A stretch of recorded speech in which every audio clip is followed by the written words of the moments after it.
Ја следите емисијата од Македонски корени. Од Сиднеј со вашите домаќини Јон и Бети Треновски. Почитувани слушатели, Facebook следбеници, како што знаете, секоја сабота ова време е резервирано за разговор со наши гости.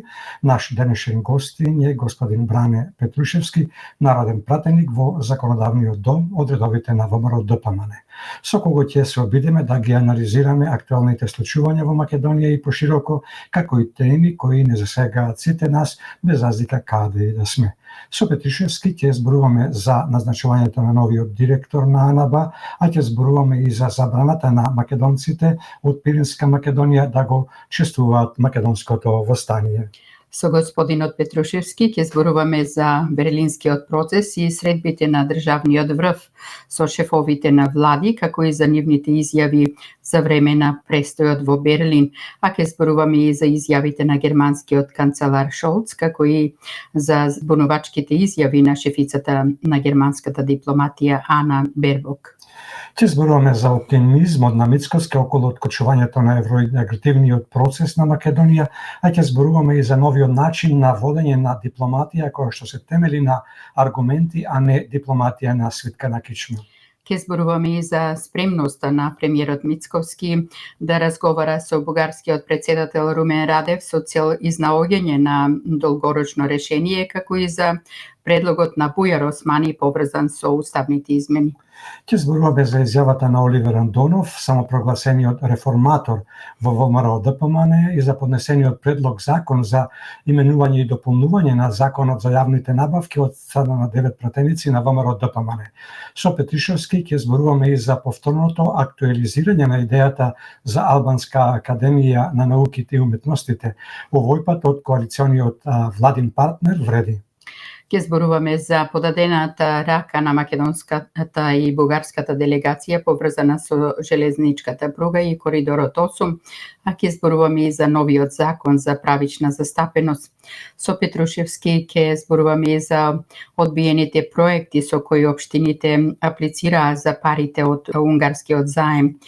Почитувани, ова се само еден дел од темите за кои во следниве 80 на минути ќе разговараме со нашиот гостин Бране Петрушевски, кого во овие моменти преку видеолинковско поврзување го покануваме да ни се придружи во студио на Македонски корени. Се е во ред, се гледаме, верувам дека нема да имаме проблеми со звучниот сигнал. Господине Петрушевски, ако не слушате, добро ви утро и добро ни дојдовте за прв пат на Македонски корени. Добро утро, добар ден, се надевам дека убаво ме слушате и поздрав до сите ваши гледачи, нашите македонци каде и да се. Добро ви утро и од мене, господине Петрушевски, ви благодариме што ја прифативте нашата покана за денешно учество на Македонски корени. Ни причинува задоволство и чест што за прв пат сте заедно со нас. Се надеваме дека ќе го задржиме вниманието на сите наши слушатели и гледачи. Благодарам на поканата, на можноста. Чест е моја што еве за прв пат сум гост кај вас во емисијата Македонски корени. Господине Петрушевски, доколку има прашања од гледачите и слушателите, а не се опфатени од наша страна, ќе ви бидат ставени на екранот и доколку сметате дека на нив треба да одговорите, ќе можете тоа да го направите. Со задоволство. Владата го назначи Бојан Христовски за директор на АНБ, Агенција за национална безбедност, а сада само веднаш побара негово разрешување со изговор дека се крши законот за АНБ, особено членот 10, кој предвидува дека директорот не смее да биде член на политичка партија или нејзин орган, додавајќи дека ќе ги известеле земјите членки на НАТО и Европската Унија. Како вие гледате на поставувањето на Христовски на чело на АНБ? Има ли нешто спорно во неговото поставување и како ги оценувате реакциите и барањата на СДСМ, но и нивните обвинувања дека АНБ се политизирала?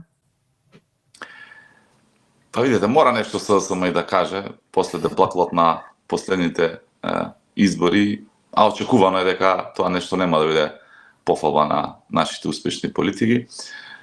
За жал, действуваат на начин на кој што действуваат, но тоа е нивно право и легитимно е. Што се однесува до Бојан Христовски, кој што е назначен за директор на Агенцијата за национална безбедност, апсолутно се работи за професионален кадар, кој што за жал во минатото, бидејќи има веќе повеќе од 10 годишно искуство во службите во Република Македонија, бил подложен на политички тортури и моби токму од кадрите кои што биле поставувани претходно од страна на СДСМ.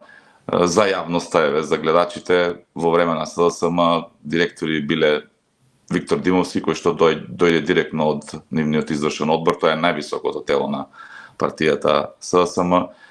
Директор на Агенцијата за разузнавање бил Ерол Муслију, кој што во Македонија е познат дека наместо да се занимава со она што му е надлежност, тој следеше тогаш опозицијски функционери на ВМРО ДПМН, правеше хајки против ВМРО ДПМН и буквално агенцијата ја претвори во партиска испостава на СДСМ. Во нивно време директор бил и Зечевич, кој што подоцна станува генерален секретар на СДСМ, така што тоа се партиски кадри и токму тие партиски кадри вршеле хајки мобинг врз страна на оние професионалци кои што биле во службите, како што еден од нив бил и сега директорот на агенцијата Бојан Христовски. Како што реков, е професионален избор, успева откако го бркаат од тие служби по законски судски легитимен пат да го докаже тој мобинг, таа хајка, да се докаже правдата и да се врати во исти тие служби. Откако се враќа најпрво во Министерството за внатрешни работи, тој тотално се деполитизира, затоа што таков е и законов, впрочем, кога ќе се вработиш во Министерството за внатрешни работи, потребна е деполитизација, да не си член на политичка партија и веќе подолг период не е член на ВМРО ДПМН и апсолутно ги исполнува сите услови кои што се потребни да биде назначен за директор на Агенцијата за национална безбедност, вклучувајќи го и членот 10 кој што е тотално запазен. Македонците во Бугарија добија забрана за чествување на Кресненското востание, кое требаше да се одбележи утре, 20 октомври. Забраната е образложена со тоа што на тој ден се одбележува празникот на градот, поради што на македонците им е предложено да изберат друг датум за прославата. Како ја оценувате ваквата забрана и сугерирање од страна на градоначалникот на општина Кресна? Тоа е само продолжение на политиката на официјална Бугарија за непризнавање на постоењето воопшто на македонскиот народ, а уште помалку на признавањето на постоењето на македонците во Република Бугарија, кои што за жал се тотално маргинализирани. Сметам дека е недозволиво за една членка на Европската Унија да направи ваков преседан. Можам само да замислам што би се случило доколку, да речеме, се случи нешто такво во Република Македонија и им биде забрането на било која етничка заедница да чествува одреден празник и какви би биле реакциите и од надвор и однатре. Тоа само можам да го замислам и за жал останува нашата борба за, како што ја нарекува македонската вистина, не само тука во Македонија, туку и за нашите браќа и сестри македонци и во Бугарија, кои што, верувајте, немаат можност да уживаат основни човекови права во земја која што е членка на Европска Унија и која што многу често се повикува на токму тие европски вредности, а една од основните човечки вредности да овозможиш чествување на свој празник, на еден значаен датум од историјата на одреден народ, да им биде забрането. Мислам дека е нешто со кое што ќе треба да се запознаат и посериозните меѓународни институции. Јас можам како македонски пратеник да апелирам дека Бугарија, официјална Бугарија, проблемите кои што ги има со поимањето на историјата на начин на кој што тие тоа го сметаат, не треба да им биде пречка да овозможат на сопствените граѓани кои што живеат во Република Бугарија да ги чествуваат празниците на начин на кој што тие сакаат и сметаат. Пред неколку дена се одржа 10-тиот поред Берлински процес. На овој состанок присуствуваа шефовите на влади на земјите од Западен Балкан, меѓу кои македонскиот премиер Христијан Мицковски, а беа присутни и представници на Унијата. германскиот канцелар Шолц за време на отворањето на овој состанок порача дека Европската унија нема да биде целосна без земјите од Западен Балкан, притоа додавајќи дека Берлинскиот процес е најдобар инструмент за меѓународна соработка и за забрзување на европската интеграција на сите земји од Западен Балкан. Како го оценувате овој процес, но и изјавите на Шолц? Берлинскиот процес е еден добар инструмент кој што е под покровителство на Германија се обидува да го интегрира, да помогне во интеграција на Западниот Балкан и е за поздравување. Добро е што еве ние како нова влада, премиерот Мицкоски, активно учествуваме во истиот процес и тоа е една убава можност да поразговараме со странските дипломати и да објасниме повторно нашата вистина. Затоа што во изминативе 7 години претходната влада водела политика на ситка на кичма и политика која што значи прифаќање на се она што ќе им биде побарано или наложено од било кој, при тоа заваровајќи и не штитејќи ги сопствените национални интереси и пред се интересите на македонскиот народ. Она што ние го правиме, она што ние ќе го правиме во иднина е користење на сите овие механизми и алатки за да допреме до што поголем број на дипломати и за да објасниме нашата вистина, за да објасниме нашиот предлог кој што ќе значи откочување на овие заглавени европски интеграции, затоа што велам закочени, затоа што се наоѓаме во еден ќосок кој што ни го остави претходната влада, која што прифатила одредени барања, одредени услови без никаков консензус и спротивно на волјата на народот. И сега не оставија уште потешка, многу потешка ситуација која што ќе значи справување со тој проблем. Меѓутоа не бегаме од проблемите, затоа сме се нафатиле да водиме државата.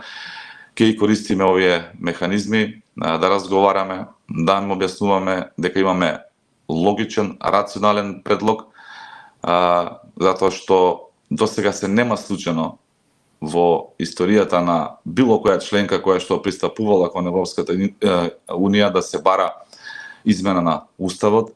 Впрочем, досега единствено Република Македонија во име на таа европска агенда промени пари, промени знаме, промени име, промени територијална организација и сите оние промени кои што во изминатата 30 годишна, 30 и неколку годишна историја сме ги правеле како држава, кои што значат отстапки пред се од страна на македонскиот народ.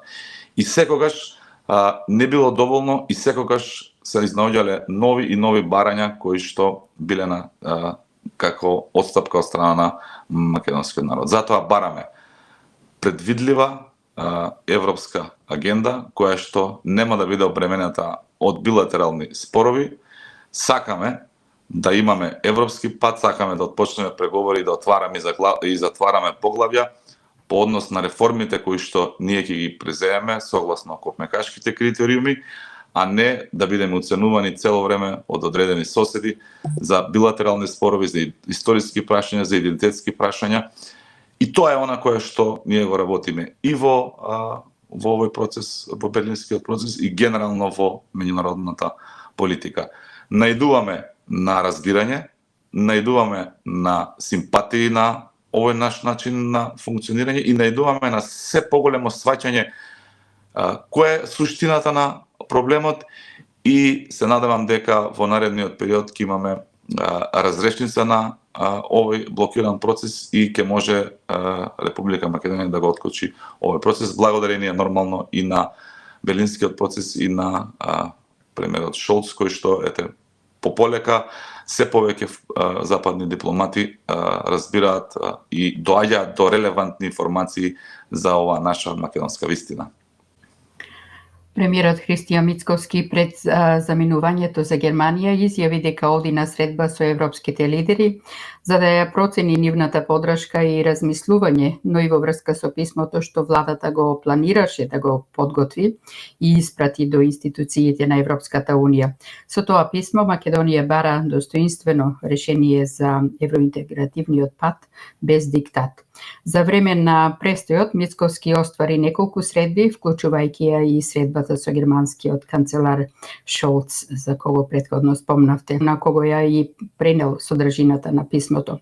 Пред враќањето во Македонија, Мицковски изјави: "Се враќам во Македонија со многу поголем оптимизам", на што ја базираше премиерот Мицковски ваквата изјава и дали очекувате дека овие и слични средби ќе донесат некакви исчекори за Македонија во интегративниот процес?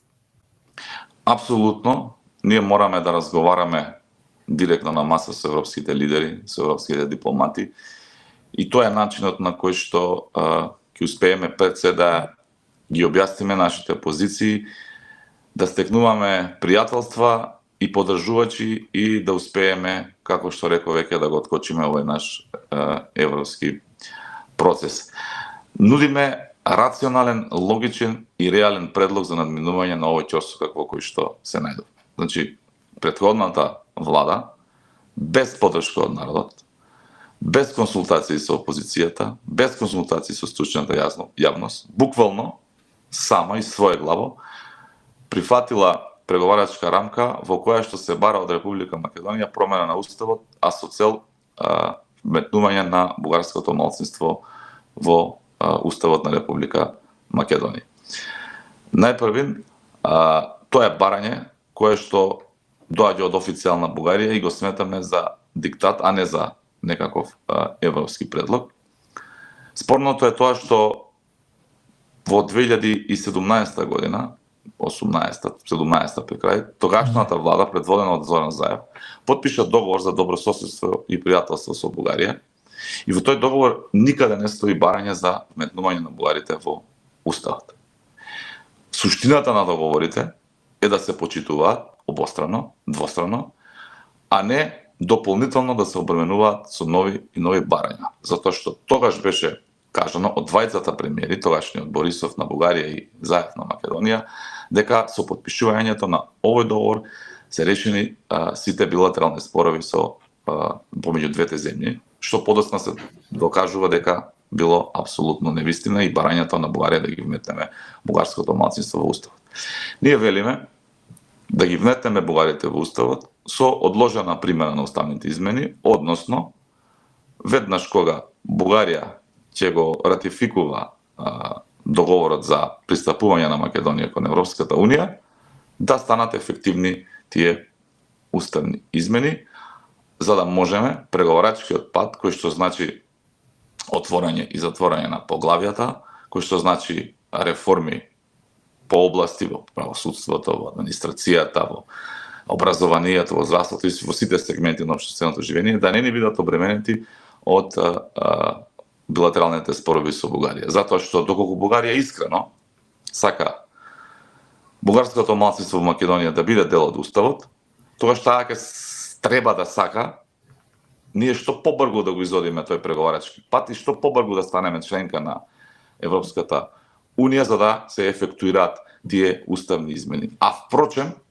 и согласно договорот кој што го имаме потпишано со Бугарија, кој што го наведов, таму е наведено дека Бугарија треба да не помага како нормално, како сосед во тој европски пат, да биде наш поддржувач и нормално да ги сподели искуствата која што таа ги имала во тој преговарачки пат. И мислам дека тоа е европска вредност, да се помагаат соседите, а не да се кочат како што тоа впрочем го прави Бугарија во изминатиот период. Овој наш рационален предлог го презентираме на сите. Полека, но сигурно добиваме поддршка, затоа што досега никој не им го објаснил ова. Никој не разговарал со европските дипломати. Досегашната влада имала принцип на прифаќање на се што ќе биде кажано. Никогаш не се борела за интересите на македонскиот народ и граѓаните што живеат во Република Македонија.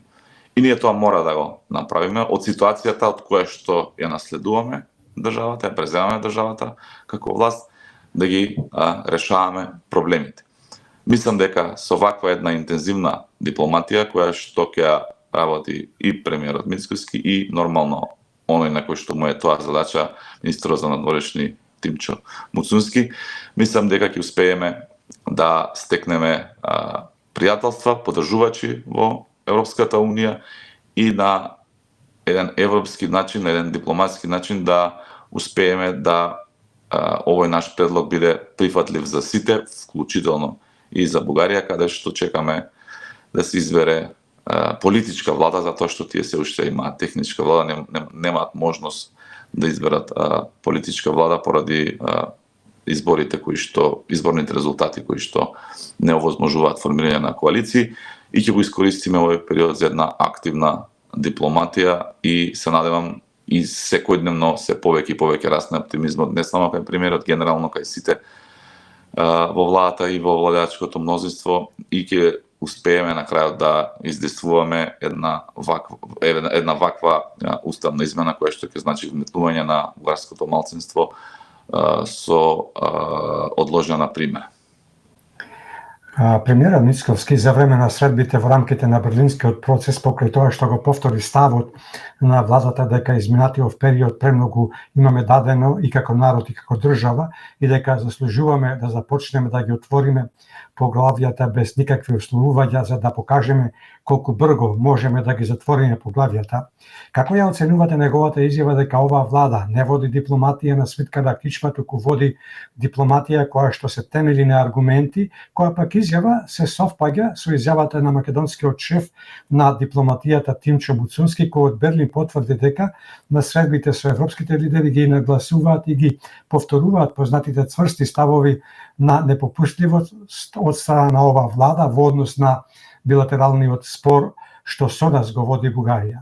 Како ја оценувате ваквата надворешна политика и во што е разликата со онаа што ја водеше претходната влада? Ќе успее ли Мицковски и неговиот тим да го сменат курсот на делување и да ги подобрат позициите во преговорите со Европската унија за да врати Македонија на правиот пат кон евроинтеграцијскиот процес?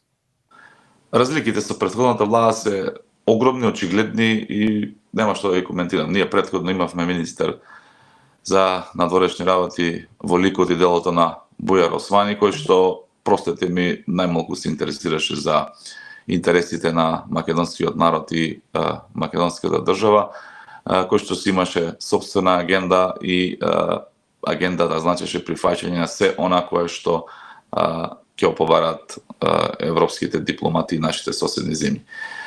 Сега имаме една нова приказна со една нова влада која што, како што изјавуваме, цврсто ќе се бори за интересите на македонскиот народ и за граѓаните кои што живеат во Република Македонија. Проактивни сме, имаме конструктивен предлог, работиме на обезбедување на сеопфатна поддршка за тој предлог и убеден сум дека ова е вистинскиот начин на кој што ќе успееме да ги откочиме европските интеграции на Република Македонија. Ќе се навратам само малку поназад за да направам една паралела за што зборуваме. Кога се менуваше за жал името на Република Македонија преку тој преспански договор, во Република Македонија во тој период дојдоа скоро сите можни европски дипломати и премиери на држави, канцелари и се она кое што значеше европска елита во тој момент. И сите го убедуваа и македонскиот народ и нас како тогашна опозиција дека Преспанскиот договор, прифаќањето на Преспанскиот договор и промената на името на Република Македонија ќе значи членство во НАТО и ќе значи почеток на преговорите со Европската унија. И тие изјави стојат, живееме во 21. век во време на технолошка ера и многу лесно проверливи се тие изјави. За жал, уставните измени беа спроведени на начин на кој што беа спроведени, насилно, со користење на методи кои што не се баш дипломатски и не се баш европски во рамките на европските вредности. Меѓутоа, после тоа дојде ветото од Франција. Значи, по кој знае кој пат, Република Македонија прави одредени отстапки, пред се тука мислам на македонскиот народ, и таа европска иднина повторно не доаѓа. Во минатото сме правиле, ги споменав, сите можни отстапки кои што биле побарани од нас. Затоа сега, ние бараме цврсти гаранции дека нашиот европски пат ќе биде ист или сличен на европскиот пат на сите држави кои што го оделе тој пат и пристапувале кон Европската унија. Не може Македонија секогаш да биде преседан и секогаш да се измислуваат нови начини како да се закочи тој пат и како да се бараат уште нови и нови отстапки од страна на македонскиот народ. Мислам дека е доволно, мислам дека е премногу, лично мислам дека е ептен премногу и сметам дека без гаранции и без прифаќање на предлогот кој што ќе значи прифаќање на уставните измени веднаш по членството на Република Македонија во НАТО, сето понатамошно прифаќање на тие барања ќе само на штета на македонскиот народ и нема да биде прифатено барем од нашата сегашна влада предводена од Мицковски. За да биде јасно, уставни измени на овој начин под бугарски диктат сега и веднаш, барем додека сме ние власти, додека имаме бројките кои што ги имаме во собранието, нема да бидат прифатени. А да, конструктивни сме, да, проактивни сме, нудиме решенија и се надевам дека конечно ќе разберат нашата позиција, нашата вистина и ќе ги прифатат барем еднаш овие наши барања кои што, ќе повторам, се логични, разумни и не значат никакво, не знам, претензии према било кој друг или некакви идентитетски барања за било кој друг од нашите соседи. Премиерот Христија Мицковски за време на престојот во Германија изјави дека е спремен да разговара со бугарскиот претседател Румен Радев за да се најде долгорочно решение. На тоа Радев експресно му одговори дека Бугарија и Македонија немаат за што да преговараат, туку Македонија треба да разговара со Европската комисија, бидејќи преговарачката рамка била едногласно изгласана со консензус од сите земји членки на Европската унија и прифатена од владата на Македонија. Како ја оценувате ваквата изјава на бугарскиот претседател Румен Радев? Како реагираат пратениците од СДСМ и ДУИ кои ја прифатија преговарачката рамка на ваквите изјави кои се повторуваат во континуитет од страна на бугарските власти? Прво, таа изјава на Румен Радев, претседателот на Бугарија, е само доказ и уште еден аргумент за катастрофалниот дебакал кој што го направи претходната влада со прифаќање на таква преговарачка рамка. И е точно дека еден билатерален спор кој што сме го имале со Република Бугарија, кој што токму таа политичка номенклатура велела дека со потпишување на договорот за добрососедство и пријателство е надминат, сега станува европски проблем, иако во минатото требало да разговараме само со Бугарија за да ги надминеме работите, што би било полесно, реално. Сега ние мора да разговараме со сите земји членки на Европската унија за да успееме поединечно секој еден да го убедиме во ова што ние го говориме. И тоа е дебаклот на политиката на СДСМ и начинот на кој што тие воде владата заедно со ДУИ во изминатите 7 години. Ова е само еден пример за еден сегмент. Вакви дебакли имаме во секоја сфера на општественото живење.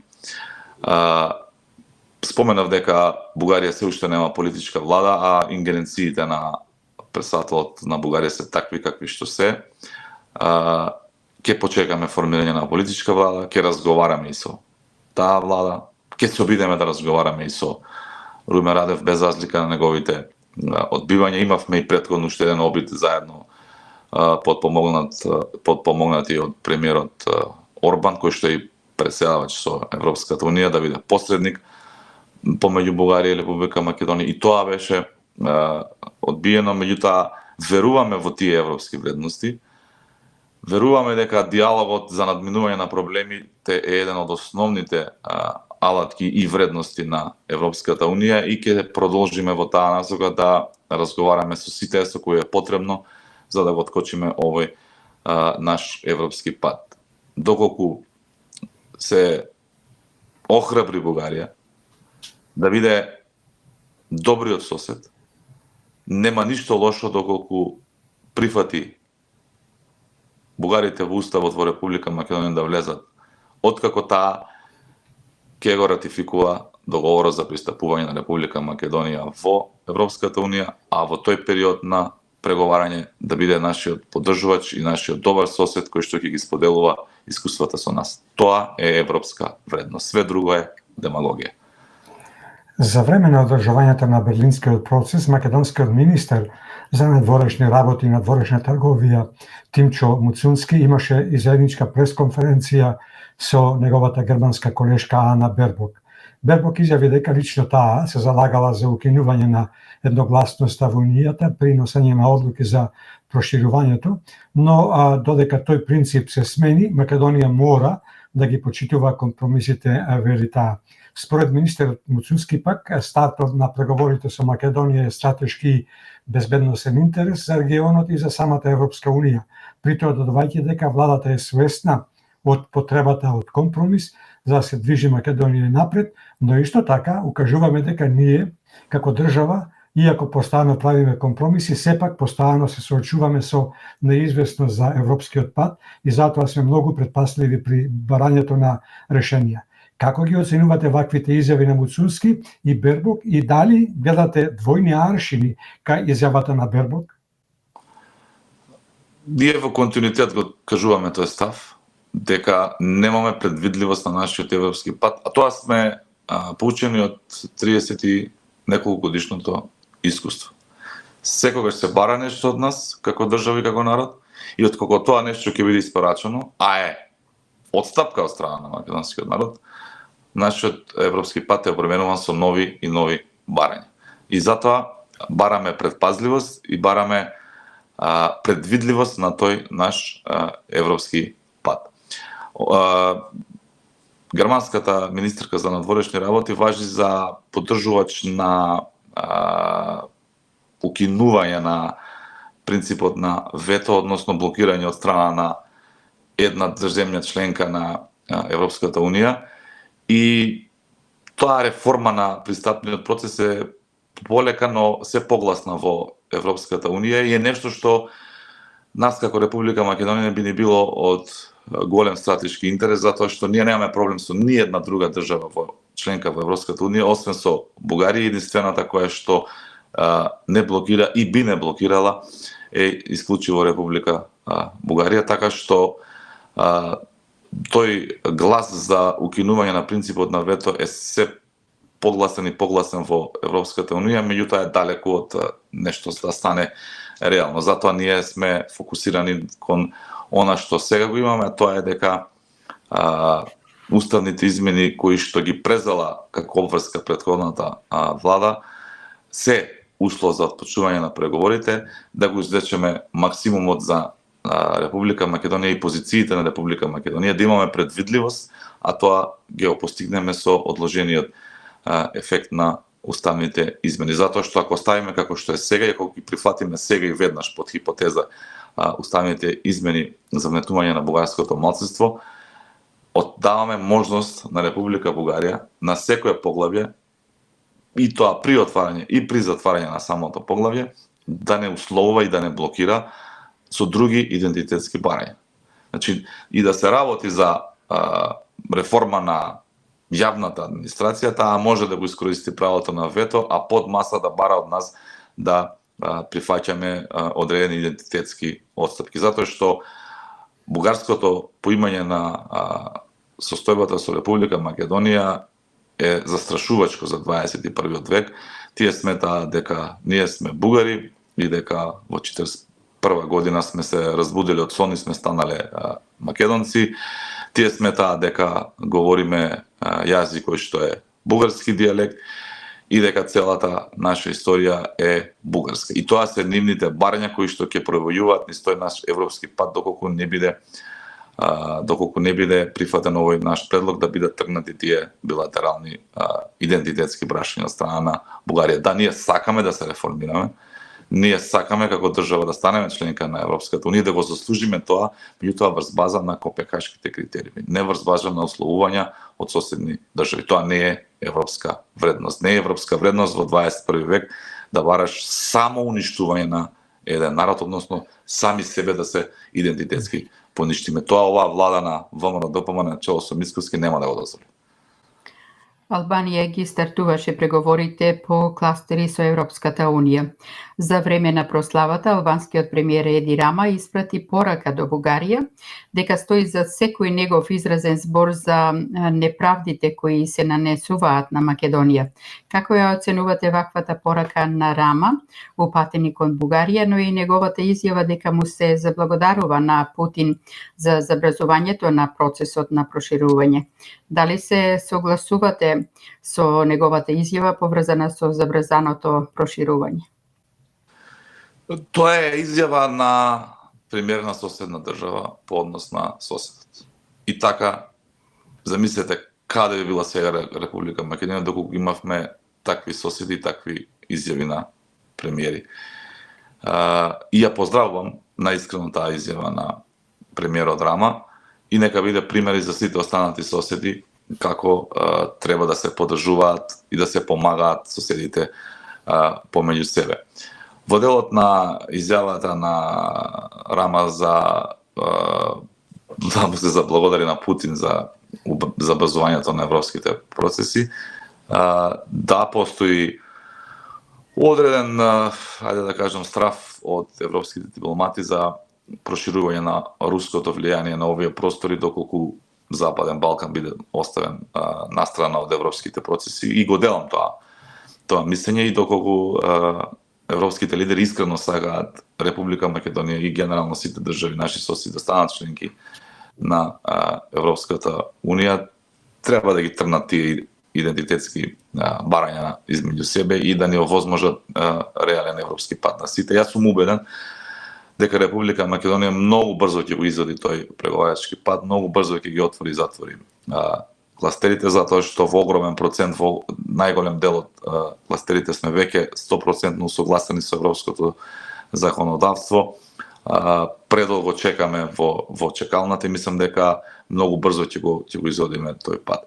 Логично е дека доколку не остават настрана, доколку повторно не обременат со нови барања, дека евроскептицизмот по логичен и природен пат ќе почне да расте токму заради таквиот начин на однесување на Европската Унија, се извинувам, и отвара простор за одредено поголемо руско влијание. Она што ние ќе го направиме е дека сепак начинот на кој што функционираме, работиме и ги анализираме работите, ќе успееме да ги откочиме за, се надевам, кратко време тие европски процеси и дека Македонија ќе си го забрза правецот по кој стратешки се одредила, а тоа е членството кон Европската Унија.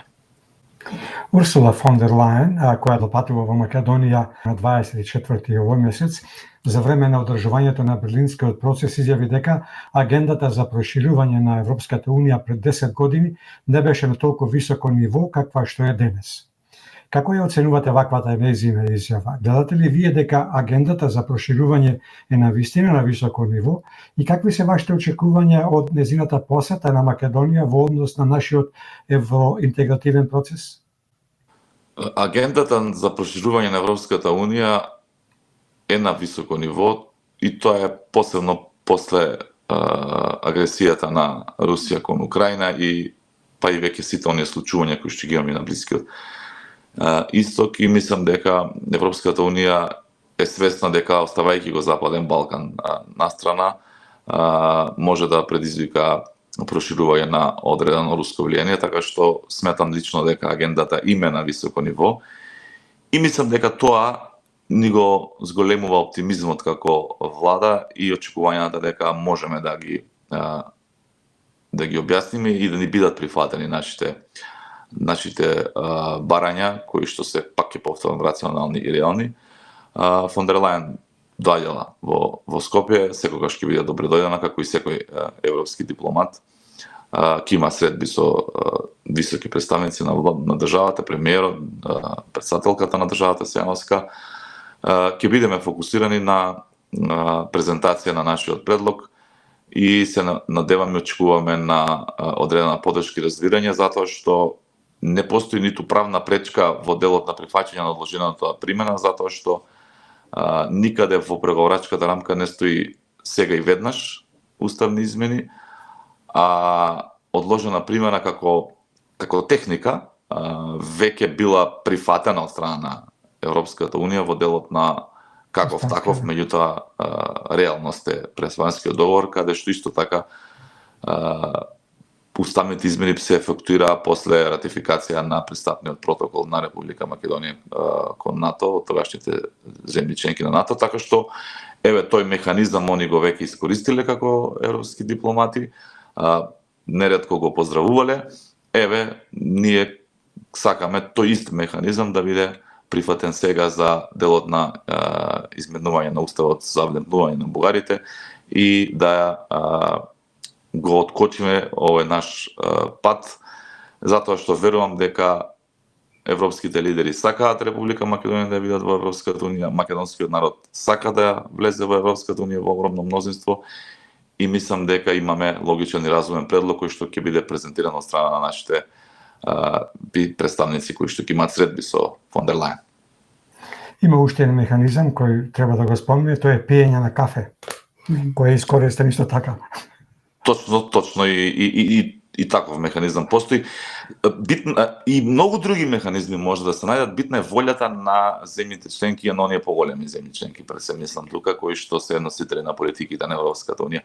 Доколку тие сакаат, имаат безброј механизми со кои што можат да ја убедат Бугарија да го прифати тоа. Сепак, видете, ние немаме спор со Германија, со Германија, со Франција или со некоја земја членка која што е, да кажеме, најголемата економска сила во Европската унија. Ние имаме спор со, по економска гледна точка, најслабата земја во Европската унија, земја која што зборувавме и претходно не ги исполнува ниту основните човекови права на своите граѓани, така што мислам дека постојат механизми разноразни со кои што би можеле да убедат Бугарија да го прифати ова што ние го нудиме.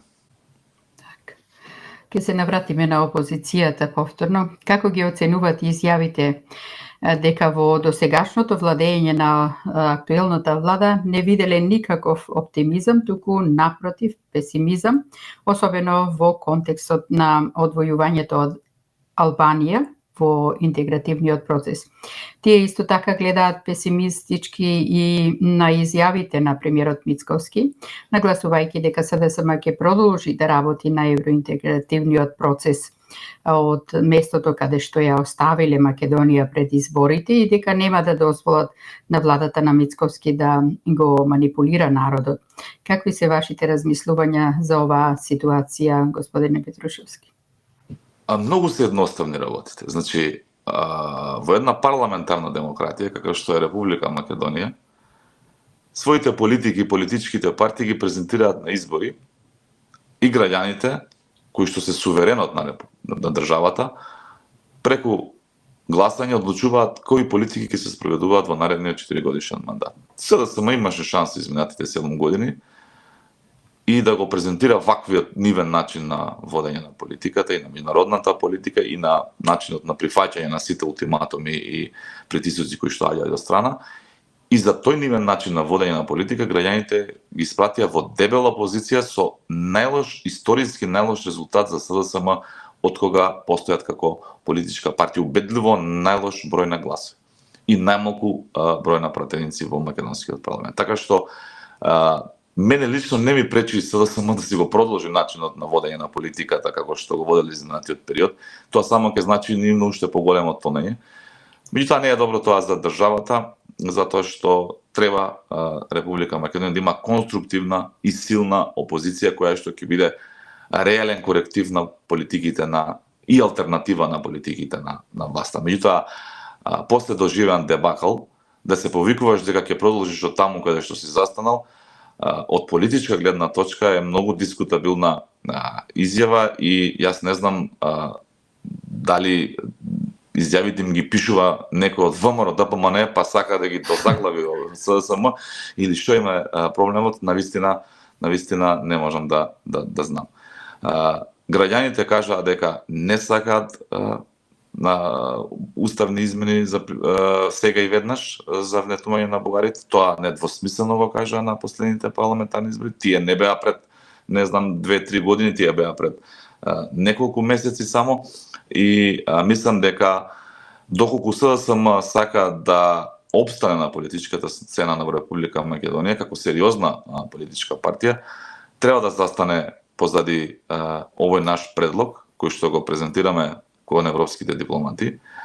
Треба да се обединиме за тие наши национални интереси, интереси на македонскиот народ како политички партии и заедно да успееме да излобираме и да го откочиме овој процес на начин на кој што граѓаните го бараат од нас. Иначе многу е лесно утре да се собереме во собранието, можеме да изгласаме уставни измени и да продолжи овој начин. Меѓутоа на следното поглавје, на следното отварање на одредено поглавје, како што реков, Бугарија ве уверувам дека веднаш ќе стави вето и ќе бара да речеме прифаќање дека, не знам, јазикот зборуваме бугарски диалект или дека Гоце Делчев е бурен. Значи тоа е патот кој што го нуди СДСМ.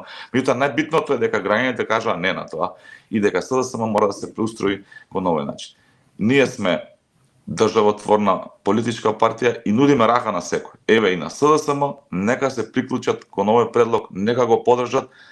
Заедно нормално ќе бидеме посилни кога сме обединети пред европските дипломати и оптимизмот расне, геостратешките ситуации ни одат во прилог, можеме да успееме да го излобираме ова за кое што зборувавме до сега.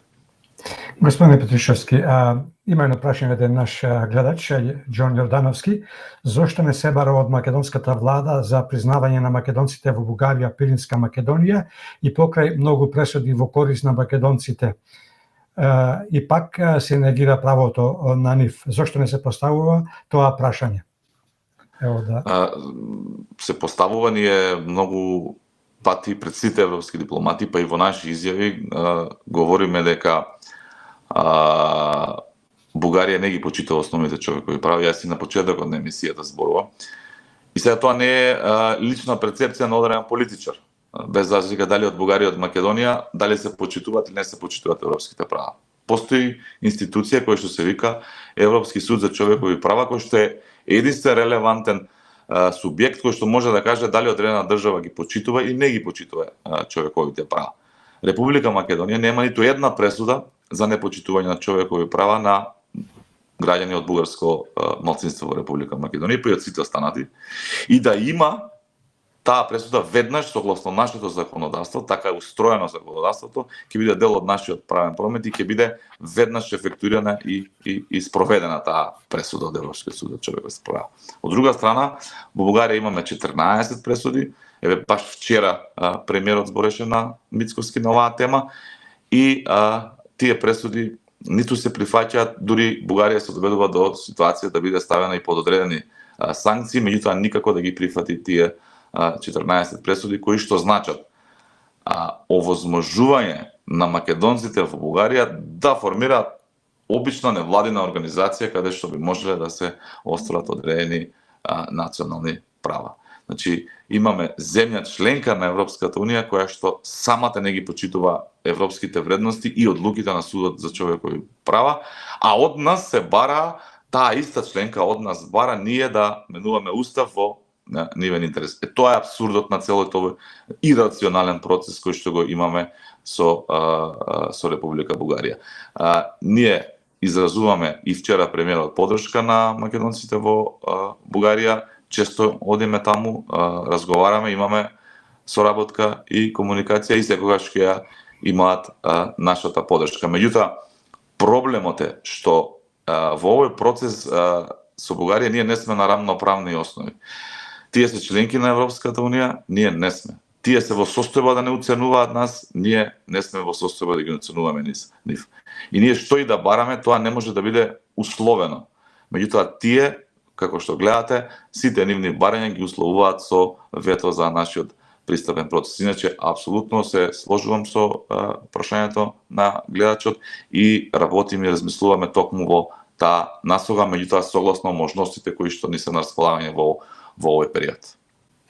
Пронешниот шеф на дипломатијата Бујар Османи пред некој ден понуди предлог како да се спроведат уставните измени. Османи рече дека може и треба да ги реализираме уставните измени уште денес, доколку во сегашниот македонски устав се вметне клаузула за суспендирање на уставните измени, во која клаузула би стоело дека измените нема да важат ако Бугарија во наредните 5 години продолжува да го блокира нашето членство во Европската Унија. Како го оценувате ваквиот предлог на гениалецот Османи, кој е директен виновник што со потпишувањето на двата протоколи, особено вториот, ја доведоа Македонија на ова дереже?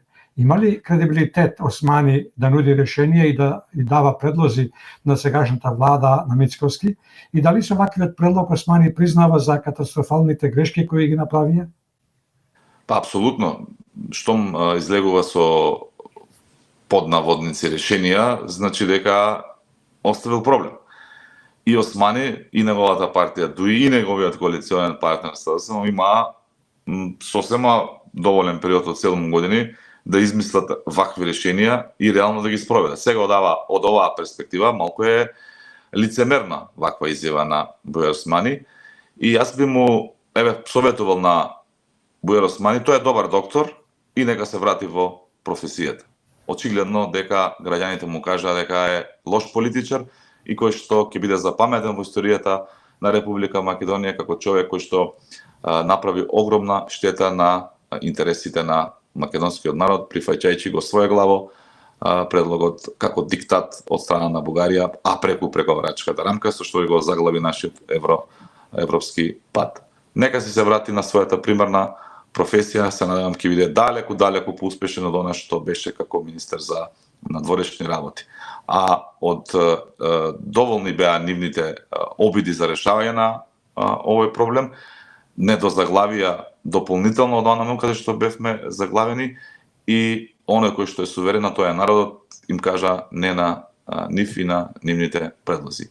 Имаме легитимна влада која што се грижи за интересите на македонскиот народ и ќе продолжиме да функционираме исклучиво по однос на предлозите и барањата кои што доаѓаат од македонскиот народ и од граѓаните на Република Македонија, а не по предлози и барања од истрошени политичари кои што имале можност да направат нешто, а не направиле ништо, така што благодарам за советот, меѓутоа вратете се на вашата претходна професија, почитуван Османи. Повторно околу СДСМ, кој изјави дека и покрај најавата на премиерот Христијан Мицковски за разговори со опозицијата за сите национални интереси, вклучувајќи ги измените на Уставот, досега не биле контактирани од владата на Мицковски. Тие додаваат дека СДСМ нема намера наивно да даде поддршка на решенија кои би довеле до понатамошна блокада и дека не сакаат да бидат параван за деструктивните политики на владата предводена од ВМРО ДПМН. Како ги оценувате ваквите изјави на СДСМ?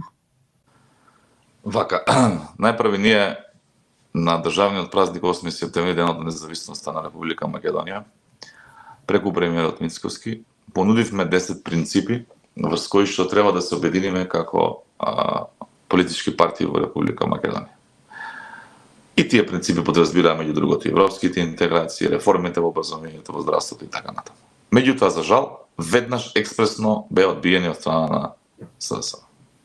И покрај тоа што во континуитет одбиваат соработка, јас лично мислам дека тоа е од причини што тие воопшто се немаат уште структурно средано во политичката партија, затоа што повеќе од 3-4 месеци имаат нов председател кој што воопшто нема воспоставено ново раководство на партијата, нема воспоставено основните структури на партијата, извршниот одбор, општинските организации и така натаму. Меѓутоа, тоа си е нивен проблем и нека си го решаваат онака како што знаат. Ние ќе продолжиме да соработуваме со опозицијата, не само со СДСМ, со сите опозициони партии, ќе ги повикуваме за обединување за националните интереси. Веднаш што ќе имаме релевантни информации кои што ќе значат напредок во нашиот европски пат, напредок по однос на овој предлог кој што ние го нудиме, ќе бидат информирани, ќе бидат повикани на средба, ќе бидат повикани заедно да го изводиме тој пат како обединети, како македонци, како граѓани на Република Македонија, и доколку го прифата тоа, нема да има никаков проблем од наша страна. Впрочем, нашата политичка партија во делот од своето име го има делот на Македонското национално обединување, така што тоа е наша идеолошка заложба, без разлика на тоа што СДСМ работи. Сепак верувате покрај раководството на СДСМ, кое што е во тотален хаос и безидејност и одлепено од реалноста и од македонскиот народ, сепак таму има членови кои што и мислат добро на Република Македонија, има членови кои што премногу си ја сакаат Република Македонија и заради нив, впрочем, и повикуваме во континуитет на заеднички разговори, договори и одење напред во интерес пред се на Република Македонија. Господине Петрушевски, фракционерот и самопрогласен реформатор во ВМРО ДПМН, господинот Оливер Андонов, во средата на една национална телевизија го впери прстот кон ВМРО ДПМН за попречување на евроинтегративниот процес на Македонија, велејќи, цитирам: "Денес имаме ситуација во која ВМРО ДПМН како политичка структура е основната политичка структура која го попречува влезот на Македонија во Европската Унија. Значи, тоа ВМРО ДПМН кој се бореше за Македонија демократска прозападна во Европската Унија, денеска го имаме во ситуација на блокирање на процесите." Како ги оценувате ваквите негови изјави? Која е неговата улога во ВМРО ДПМН и зошто се уште не е исфрлен од партијата, и дали има и други во партијата кои се со ист став како овој на Оливер Андонов? Апсолутно не. Оливер Андонов е маргинален лик кој што воопшто не е ниту член, ниту има било каква функција во ВМРО ДПМН, кој што континуирано функционира надвор од ВМРО ДПМН и контраполитиките на ВМРО ДПМН веќе со години во изминатиот период, така што да бидам искрен, не би трошил време на коментирање на еден маргинален лик кој што вака лично гледано повеќе ми личи на платеник на ДУИО и СДСМ отколку на поддржувач на ВМРО ДПМН. Ова е кратав одговор, но долгорочен, доколку ја прими пораката. Се надевам ефикасен. Ефикасен. Премиерот Христијан Мицковски имаше успешна презентација во Стопанската комора во Берлин, каде што ги презентираше плановите за инфраструктура, енергетика и туризам. Ова презентација доведе до интерес од страна на германска компанија за инвестиции во Македонија. Според очекувањата на Мицковски, наскоро ќе започнат преговорите со компанијата, како и со други заинтересирани инвеститори за отворање на бизниси во Македонија. Како го оценувате ова, господине Петрушевски, каков би бил ефектот на македонската економија, особено во односот на нови вработувања? Тоа е исто една сериозна наша заложба. Значи, впрочем, и кога ја преземавме власта, ние извршивме измена на законот за организацијска поставеност, на тоа се работи, мисли на министерствата во владата, и да речеме Министерството за надворешни работи додававме дел за надворешна трговија, значи даваме акцент на економијата затоа што тоа е едно од главните проблеми кои што ги имаме во Република Македонија, кои што ги посочуваат впрочем граѓаните сами на разноразни анкети. Мораме да поработиме на животниот стандард, на подобрување на животниот стандард, на отворање на нови работни места, привлекување на странски инвестиции. Тоа ни е онака топ приоритет кој што ги имаме како влада. Ефектите веќе се чувствуваат во првите 100 дена. Имаме сериозни инвестиции со илјадници нови работни места. Сите средби кои што и меѓународни посети кои што ги имаме, како што беше ова во Бугарија, ќе бидат во Германија ќе бидат искористени за средби со тамошните бизнисмени и стопански комори со цел презентирање на нашите поволности за инвестирање во Република Македонија и привлекување нормално на тие странски инвестиции. Тие ќе значат раст на бруто домашниот производ, вработување на голем број на нашите граѓани и на крајот подобрување на животниот стандард. Имаме најави за инвестиција од ветерен парк голем кој што ќе се протега на неколку општини. Ова намерно го споделувам затоа што се работи за дел ќе биде опфатена мојата општина и мојот регион, значи општина Кумано, општина Старо Нагориче, општина Ранковце, дел од општина Крива Паланка, ќе има доста работни места, така што во наредниот период граѓаните и вие кои што ја следите работа на владата ќе имате можност да слушнете за многу нови и сериозни инвестиции кои што ќе дојдат во Република Македонија. Министерството за образование и наука му ги одзеде ингеренциите на струшкиот градоначалник Рамис Мерко за две основни училишта, и тоа во село Драслајца и село Подгорци. Причините за тоа се незаконско поставување на директори, несовесно работење и прекршување на законот. Една од поинтересните негови одлуки е поставување на ветеринарен техничар за ВД директор на едно од 4 училишта. Како гледате на ваквата одлука на Министерството за образование, но и на одлуката на Рамис Мерко да го седне човекот од штала во директорска фотелја за потоа да му даде диплома од Меѓународниот универзитет во Струга во собственост на Мерко? Типично за градоначалникот Мерко, кој што патем речено заради корупција е ставен на црната листа на Соединетите американски држави.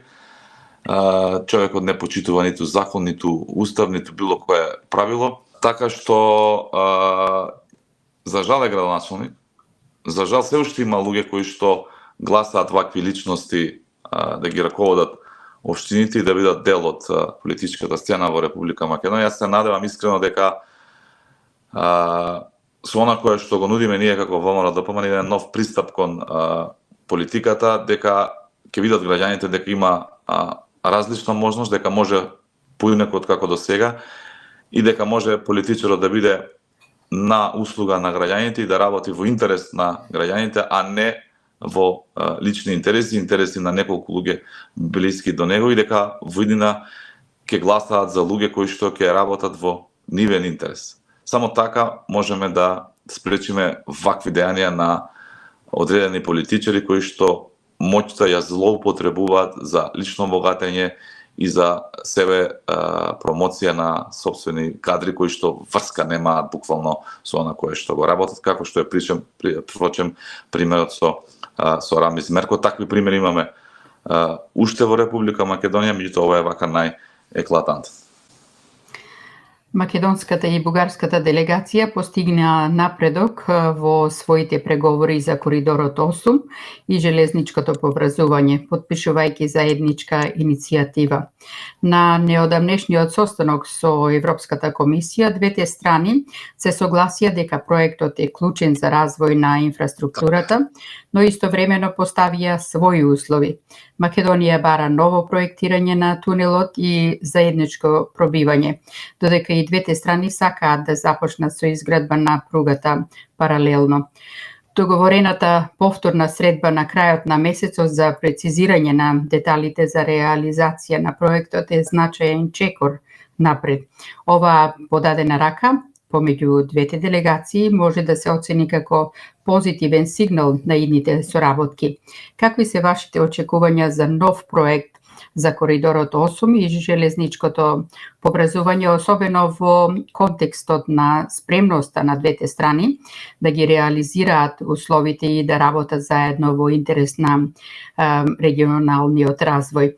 Дали верувате дека напредокот во преговорите ќе доведе до реализација на проектот и дека тој конечно ќе го види светлото на денот секако? Ние сакаме да градиме.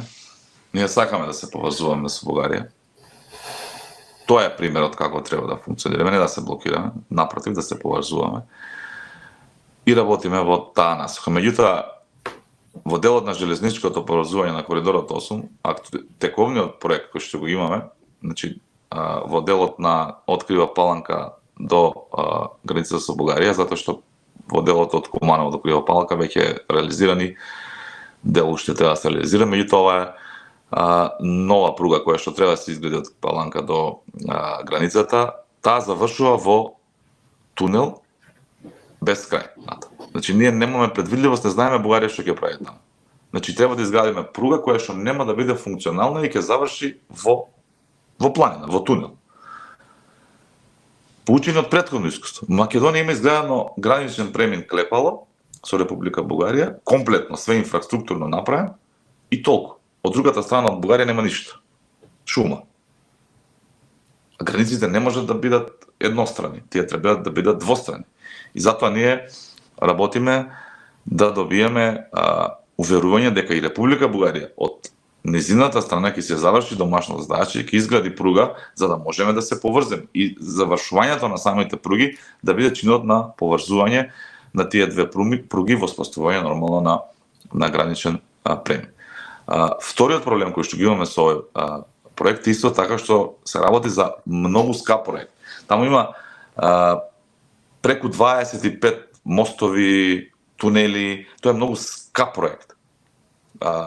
Добар проект е да се поврземе со Бугарија. Добар проект е да инвестираме во коридорот 8, но ние ќе пробаме да најдеме начин да изготвиме проект кој што ќе биде порационален и поразумен и на крајот поевтин од овој кој што го имаме сега наследено како изработен од страна на СДСМ. И доколку добиеме уверување од Бугарија дека и таа ќе гради пруга, доколку најдеме рационално економско решение, немаме никаква причина зашто да не ја градиме таа пруга и да не се поврземе со Бугарија. Исто така мораме да се размислуваме дека коридорот 8 не е само Македонија и Бугарија. Треба пругата да продолжи до Албанија, таму до Драч и до кај да може, така што и Албанија треба да се вклучи во овој процес за да добиеме една брза пруга, еден брз коридор кој што е и НАТО коридор, впрочем, сите сме земји членки на НАТО. Ние ќе си ја работиме нашата работа, ќе покажуваме со пример како се соработува со соседите, но меѓутоа ќе бараме уверувања дека и соседите ќе си ја завршат својата работа, а не ние да градиме пруга, да трошиме пари на граѓаните кои што утре ќе бидат условно кажано фрлени во бунар затоа што пругата нема да биде користена. Ние нема да бидеме како претходната влада да потроши пола милиарда евра на патно поврзување, а до ден денеска да нема ниту 1 милиметар квадратен пат изградено. Сепак се работи за пари на граѓаните, државни пари, меѓутоа тоа се пари на граѓаните, мора да се управува со нив рационално и економски и само така можеме да го излечеме максимумот за нашите граѓани. Продолжуваме да градиме, меѓутоа бараме уверување и од другите држави дека и тие ќе градат затоа што се работи за коридори, а не за локални патишта во Република Македонија. Скоро на сите општини, со исклучок на град Скопје, Струмица, Сара и Теарци, им се одобрени поднесените проекти со кои аплицира за парите од угарскиот заем. Причините за одбивање на проектите во споменатите општини се поради непотполна документација, а дел од нив се одбиени поради веќе започнати проекти и подпишани тендери. На одбиените општини, а тоа се град Скопје, Струмица и Сара и Теарци, им е даден рок до 15 ноември за да ги докомплетираат потребните документи за нивните проекти, но и да поднесат нови проекти. Како вие го оценувате ваквиот исход и како гледате на обвинувањето дека владата го партизирала проектот за угарскиот заем, алудирајќи на тоа дека одбените проекти се од општините каде што градоначалниците не се од редовите на ВМРО ДПМН? Дали градоначалниците на овие посочени општини можеби намерно направија пропуск за да ја нападнат владата на премиерот? И како гледате на новинарите кои исто така ја критикуваат владата за одбивањето на проектите од посочените општини, без притоа како новинари пред да обвинуваат да побараат одговори од владата за причините за нивното одбивање? Ја не сакам да верувам лично како пратеник и политичар релативно млад дека намерно се прават заткулисни игри за да се критикува одредена политичка номенклатура. Дали е можно? Се е можно. Во Република Македонија се е можно, таму не верувате и Едно Скопско и се е можно. Така е. Меѓутоа не се одбиени како финално, туку им е даден дополнителен рок за да ги усогласат потребните документи. Она што имам како информација или изјава на градоначалникот на Струмица дека не знал дека не требало за проекти кои што се веќе почнати да се аплицира за средства, дека ќе достави проекти за нови. Се надевам ќе бидат со комплетна документација и ќе му бидат прифатени. Другите одбиени општини веќе работат, доставуваат документација, значи ќе бидат и тие прифатени, така што немаме проблем ние. Не се работи дека се дадени пари само на општини кои што се од градоначалници од ВМРО ДПМН. Значи дадени се пари за сите општини, обезбедени се тие пари за сите општини. Сите општини аплицираа, иако да речеме СДСМ имаше сомнеш по однос на овој унгарски кредит, сега гледаме дека нивните градоначалници сакаат да дојдат да ги искористат тие пари од унгарскиот кредит, што е добро, меѓутоа пак одредена дисхармонија во СДСМ. Општини кои што се раководат од други градоначалници, од ДУИ, градоначалници, независни градоначалници, па и градоначалници од СДСМ, Баланка, не знам кои седе, не ги редам, 15 општини има СДСМ, сигурно толку и ДУИ, значи сите тие имаат добиено одобрени проекти. Останува делот на овие неколку општини кои што имаат непотполна документација да ја дополнат, ќе имаат рок, ќе им биде прифатен и на нив проектот. И останува град Скопје кој што не бара пари за проекти, туку бара пари за основно функционирање, а паралелно на тоа веќе на град Скопје владата му има обезбедено и доделено на наменска сметка 10 милиони евра за изградба на булевар кој што со години парите стојат, не се искористени и веќе нормално е владата да има сомнеш во капацитетот на град Скопје да реализира соодветни проекти. Нека почнат, нека работат. Тука сме како мнозинство и како влада, ќе бидат обезбедени пари за град Скопје. Да напоменам, ова е само за оваа година повикот објавен, кој што е негде во вкупна вредност од 100 милиони евра. Со следната година планираме уште 250 милиони евра да бидат дотирани до општините на еден ваков принцип. Се надевам тогаш веќе поискусни општините и владата ќе ги допрецизираат условите и ќе немаме вакви проблеми на одбивање, туку сите 250 милиони евра во прва фаза ќе бидат искористени.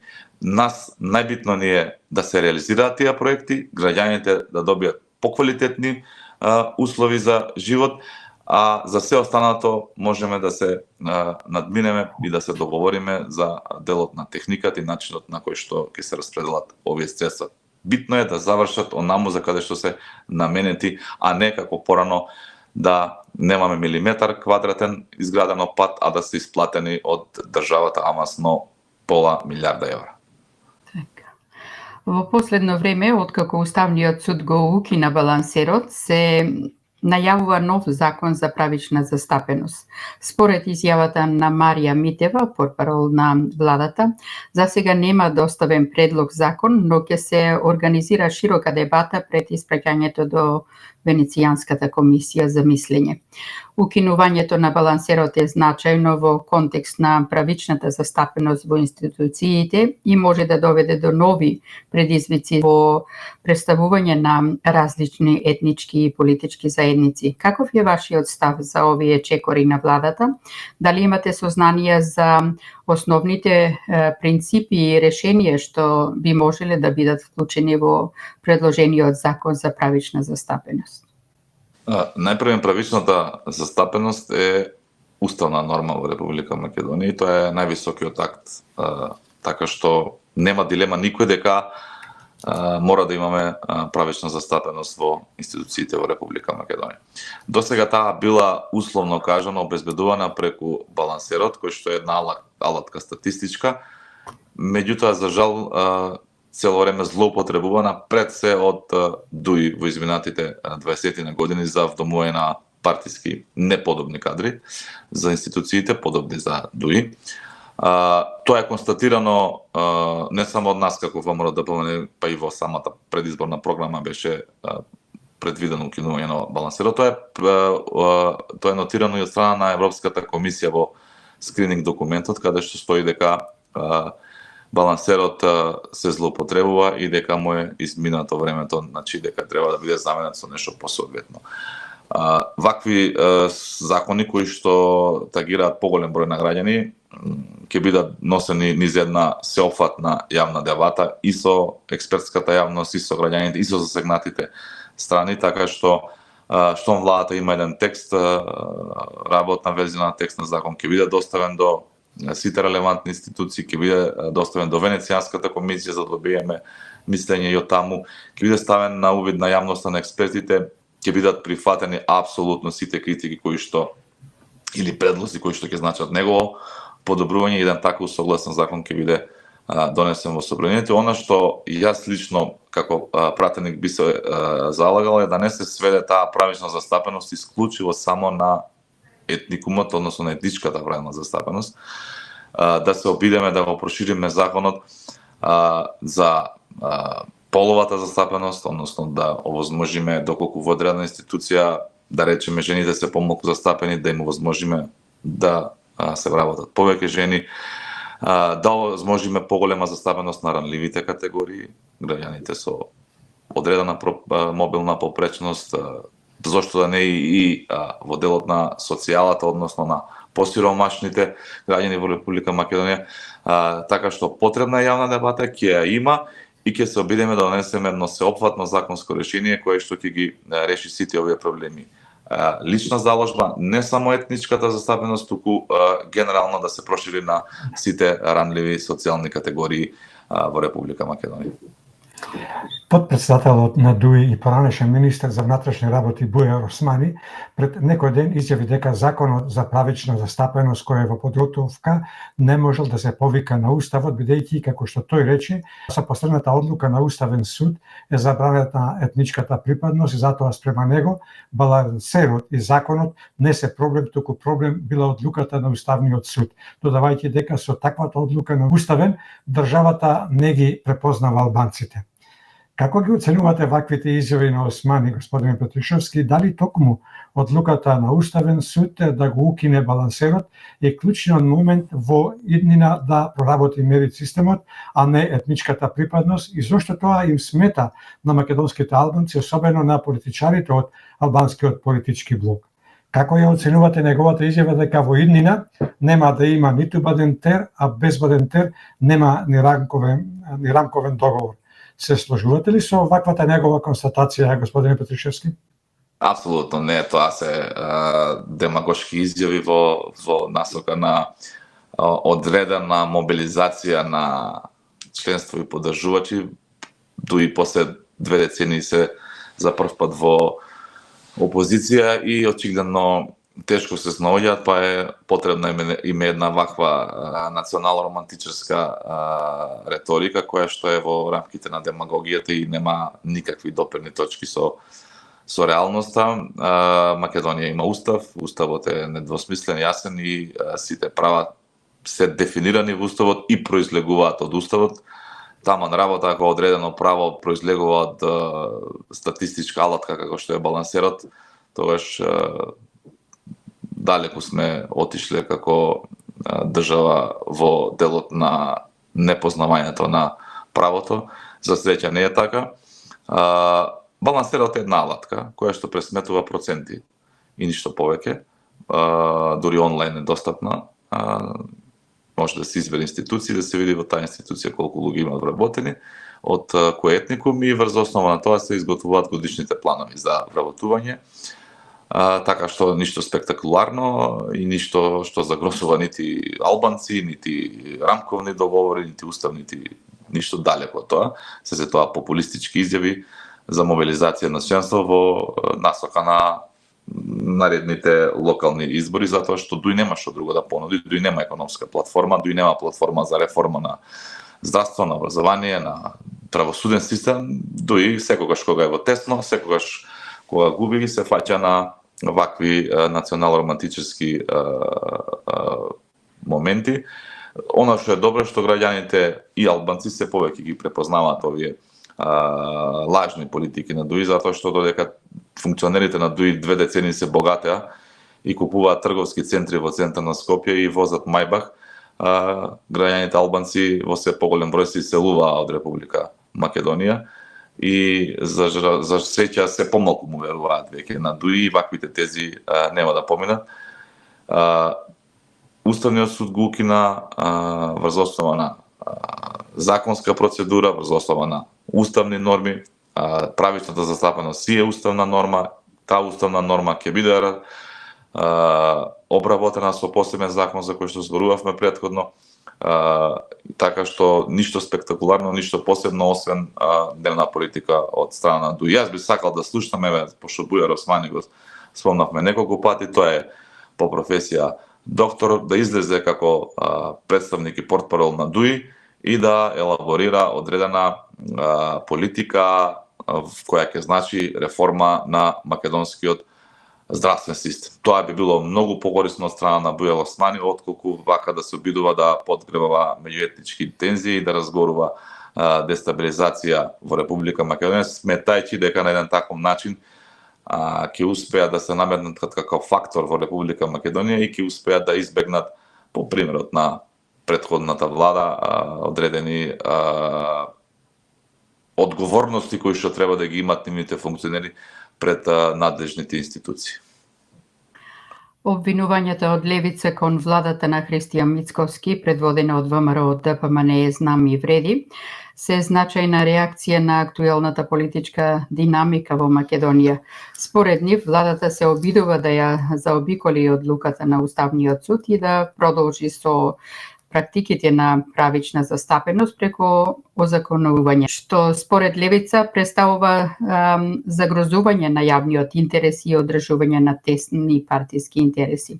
Овие напади може да се оценат како обид за критично уважување на негативните аспекти во управувањето, но и како политичка стратегија за мобилизирање на подржувачите и за прикажување на актуелната власт како недоследна. Таквите изјави може да создадат дополнителна тензија во политичките релации и да придонесат за поларизација во општеството. Како ги оценувате ваквите напади од страна на левица во контекст на актуелната политичка ситуација? Дали сметате дека тие имаат оправдување и какви би биле можните последици по политичките процеси во Македонија? Поред левица е маргинална политичка партија, но секако дека секоја политичка партија заслужува коментар по однос на критиките кон владата. Се надев дека ќе имаше и добри критики, квалитетни критики, конструктивни критики, предлози кои што ќе можеме да ги примениме и прифатиме како власт и како влада, меѓутоа очигледно дека во насока на следните локални избори, тој предизборен период, ќе треба да се занимаваме со меѓуетнички теми кои што барем според мене лично се тотално депласирани во Република Македонија. Председателот на левица Димитар Апасиев е професор по право и многу добро знае дека правичната застапеност е дефинирана во Уставот, е уставна норма и тука завршува секаква дебата. Ако мислиме ние дека ќе се враќаме во 19 век и дека ќе се делиме овдека на не знам какви македонци, какви албанци, и дека едните ќе работат, другите не знам ќе бидат робови, мислам да не си го трошиме времето на такви работи. Имаме уставна норма, секој граѓанин во Република Македонија има и заслужува право да биде вработен, да има еднаков пристап до здравство, да има еднаков пристап до образование, да има еднаков пристап до сите услови кои што ги нуди државата, и тука завршува секаква дебата по однос на тоа прашање.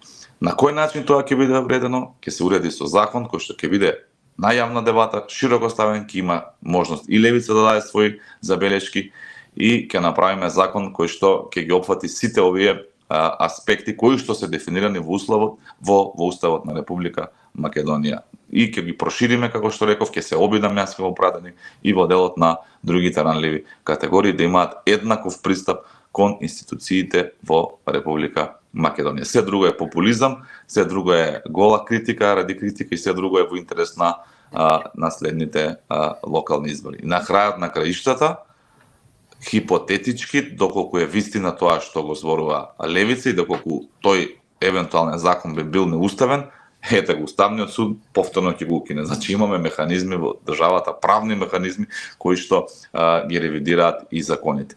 Без грижа нека се насочат и од левица својот потенцијал кој што го имаат во насока на интересот на граѓаните, нека даваат конструктивни предлози што ќе значат подобар живот на граѓаните, нека се залагаат за како левица за одредени социјални политики, за одредени политики кои што ќе значат подобар живот на ранливите категории во Република Македонија. Ние сме тука, се што е конструктивно, немаме проблем, ќе биде прифатено.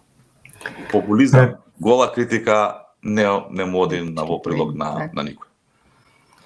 Пред известно време, 9 пратеници од ВМРО ДПМН и коалицијата Твоја Македонија поднесоа предлог закон за именување и дополнување на законот за јавните набавки и тоа по скратена постапка. Дали вие бевте дел од овие 9 пратеници кои го поднесува и што предвидува овој предлог закон и која е целта за неговото поднесување, односно дополнување на постојниот закон? Дали пред поднесувањето е направена длабинска анализа за корупцијските ризици во јавните набавки и како ги оценувате обвинувањата од страна на поранешната председателка на ДКСК, Билјана Ивановска, дека немало направена претходна анализа и дека овој предлог закон бил наменски, а тоа е само да се изменат сегашните членови на комисијата за жалби по јавни набавки, иако се уште имале легален мандат со што ја отвара вратата за партизација и политизација? Еве да трнеме да речеме еве од состојбата да изанализираме какви се јавните набавки во Република Македонија, какви извештаи добиваме и од домашни релевантни институции, пред се тука мислам од невладните организации, меѓутоа и Државниот завод за ревизија, начинот на кој се спроведуваат јавните набавки во Република Македонија и какви извештаи добиваме од релевантни меѓународни институции. Сите ќе се сложат во Република Македонија дека имаме сериозен проблем со корупцијата во Република Македонија, а голем дел од таа корупција се спроведува преку јавните набавки на државните институции. Доколку имаме проблем, ние не може да очекуваме дека овој совет за по жалби за јавни набавки ќе коригира нешто. Сега ние можеме да изгубиме дополнителни години, да чекаме мандатот на овие да им заврши, да не ја отвараме темава и да се врват јавните набавки така како што си врвеле до сега, некој да се богати, а граѓаните да трпат. Меѓутоа ние не дојавме на власт тоа да го правиме. Граѓаните од нас бараат промени. Граѓаните од нас бараат промени на подобро. И затоа излеговме со ова законско решение кое што ќе значи прво и основно критериуми, сериозни критериуми кој ќе може да биде член на оваа комисија која што одлучува по жалби по јавни набавки. Не може таму да нема критериум. Мора да биде правник со 5 годишно искуство, мора да има правосуден систем, мора да има искуство во областа. Значи мора да утврдиме критериуми. Не може овие комисии кои што ги има безброј налик на ова за јавни набавки да бидат простор каде што ќе се вдомуваат подобни партиски кадри кои што треба само и исклучиво да земаат месечни надоместоци и ништо да не работат. Не, овие комисии имаат законска обврска да работат, имаат законска надлежност да работат и затоа ќе утврдиме критериуми кој може да биде член на таа комисија. Со тоа паѓаат во вода обвинувањата за партизација, затоа што ќе има критериуми строги дефинирани. Ќе бидат сменети овие кои што се ставени така како што се ставени од одредени штабови на политички партии, ставени таму. Не ќе бидат ставени професионалци и ќе почне реформата на јавните набавки. Ова е прва фаза, ќе има и дополнителни измени на законот за јавни набавки и генерално сите ќе бидат во насока на зголемување на критериумите и во насока на борба против криминалот и корупцијата преку дефинирање на јасни процедури. Ако Билјана Ивановска е задоволна како до сега, граѓаните не се задоволни како до сега и бараат промени. А ние како власт сме должни да ги спроведеме тие промени. Скоро сите министри од владата ги презентираа резултатите за сработеното во првите 100 дена од преземањето на функциите во нивните области. Меѓу последните кои дадоа отчетност за сработеното беа министерот за правда Филков и министерот за култура Љутков. Тие, како и другите министри, ја изложија сработеноста во изминатите 100 дена за текнатата состојба од претходните министри и ги најавија следните планови и чекори. Како ја оценувате досегашната работа на владата и министрите од власта во изминативе нешто повеќе од 100 дена? Како ќе ги прокоментирате затекнатите состојби во сите министерства? Кое министерство според изјавите е во најхаотична состојба, а кое во приближно добра состојба, кој има и такво? Немаме такво министерство. Нема министерство кое што ставено во добра кондиција и во добра состојба. Секаде има партизација, безмилостно трошење на државни пари и неработење. И тоа се трите сегменти кои што се символ на владењето на претходната влада на СДСМ. Меѓутоа, ние не планираме да кукаме и да се жалиме. Сме се нафатиле да работиме и тоа ќе го правиме. Добро е, после овие 100 дена, секој министер, па и секоја институција да излезе со сондажа на она што го наследиле, за да знаат граѓаните за што се работи, каква институција наследиле. И добро е што ги кажа спроведените работи во првите дена и нормално планот за наредното функционирање. Тоа ја подига на едно повисоко ниво транспарентност на владата и добро е вакви информации до јавноста да стигаат во делот на она што ќе работи владата и што сработила. Јас лично сум задоволен од она што досега го постигнавме како влада. Успеавме да обезбедиме зголемување на пензиите, линеарно, тоа што беше барање на самите пензионери. Јас не знам, мислам дека сме единствена земја во Европа каде што пензионерите излегуваат да протестираат на улиците. Значи, една таква категорија на граѓани. И сега тие солзи на тие луѓе кои што ги гледаш, тоа се наши татковци, наши дедовци, мислам дека не може никого да остават равнодушен. И успеавме и покрај катастрофалната ситуација која што наследивме со пензискиот фонд да обезбедиме линеарно зголемување на пензиите на сите пензионери во Република Македонија. На сите, не и на поетничка и по било која друга линија. Работиме за сите граѓани во Република Македонија. Успеавме да исплатиме огромен дел од заостанатите субвенции на земјоделците. Гледате дека периодов имаме задоволни земјоделци, немаме протести, немаме истурање на нивните производи пред Министерството, туку напротив, задоволни пензионери. Дали е доволно? Не, уште треба да се работи, меѓутоа сега зборуваме за влада која што е само неколку месеци власт, има уште подобрувања во овој дел. Успеавме да обезбедиме 4 годишен договор за зголемување на платите на просветните работници, на работниците во образование. Во Македонија секоја година протестира, односно штрajkува професорите, наставниците, за да се обезбедат нормален пристоен приход кој што го заслужуваат.